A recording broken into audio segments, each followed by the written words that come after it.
नाज़रीन कराची में खबर है शेयर कंदासीं। कराची जी जिना अस्पताल में इंतजामिया खिलाफ एहतजाज दौरान यंग डॉक्टर्स पाण में विड़ी पिया आहिनि, जंहिं बाद मामलो थधो करण लाइ पुलिस ऐं रेंजर्स जा अहलकार पहुची विया आहिनि।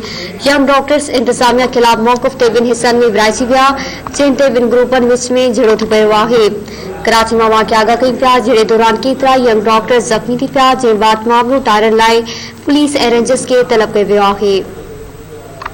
ब्रेकिंग न्यूज़ हमारे शेयर कई पिया। कराची जी जिना अस्पताल में इंतजामिया खिलाफ एहतजाज दौरान यंग डॉक्टर्स पाण में विड़ी पिया आहिनि, जंहिं बाद मामलो थधो करण लाइ पुलिस ऐं रेंजर्स जा अहलकार पहुची विया आहिनि।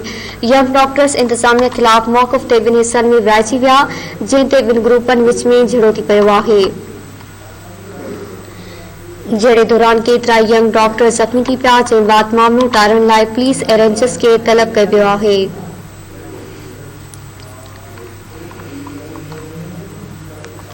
आगाह कई पिया कि कराची जी जिना अस्पताल में इंतजामिया खिलाफ एहतजाज दौरान यंग डॉक्टर्स पाण में विड़ी पिया आहिनि, जंहिं बाद मामलो थधो करण लाइ पुलिस ऐं रेंजर्स जा अहलकार पहुची विया आहिनि। यंग डॉक्टर्स इंतजामिया खिलाफ मौक़िफ़ ते ॿिनि हिस्सनि में विराइजी विया, जंहिं ते ॿिनि ग्रुपनि विच में झड़ो थी पियो, जहिड़े दौरान केतिरा यंग डॉक्टर ज़ख़्मी थी पिया, जंहिं बाद मामलो टारण लाइ पुलिस ऐं रेंजर्स खे तलब कयो वियो आहे। ब्रेकिंग न्यूज़ समाचार कराची में शेयर कई पिया। कराची जी जिना अस्पताल में इंतजामिया खिलाफ एहतजाज दौरान यंग डॉक्टर्स पाण में विड़ी पिया आहिनि, जंहिं बाद मामलो थधो करण लाइ पुलिस ऐं रेंजर्स जा अहलकार पहुची विया आहिनि। यंग डॉक्टर्स इंतजामिया खिलाफ मौक़िफ़ ते ॿिनि हिस्सनि में विराइजी विया, जंहिं ते ॿिनि ग्रुपनि विच में झड़ो थी पियो, जहिड़े दौरान केतिरा यंग डॉक्टर ज़ख़्मी थी पिया, जंहिं बाद मामलो टारण लाइ पुलिस ऐं रेंजर्स खे तलब कयो वियो आहे। कराची में वाक़िया आगाह कई पिया। कराची जी जिना अस्पताल में इंतजामिया खिलाफ एहतजाज दौरान यंग डॉक्टर्स पाण में विड़ी पिया आहिनि, जंहिं बाद मामलो थधो करण लाइ पुलिस ऐं रेंजर्स जा अहलकार पहुची विया आहिनि। तफ़सील मालूम कंदासीं। कराची में धरती टीवी जे रिपोर्टर इमदाद सुमरा खां। जी इमदाद, आगाह कजो त यंग डॉक्टर्स पाण में विड़ी पिया आहिनि, वधीक आगाह कजो।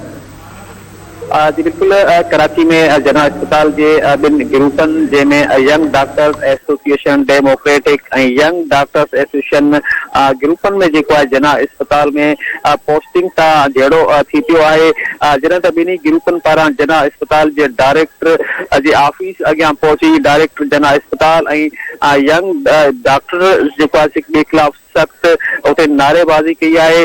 ॿिनि ग्रुपनि पारां एहतजाज करण ते जना अस्पताल इंतजामिया जेका आहे रेंजर्स ऐं पुलिस खे तलब करे वरितो आहे।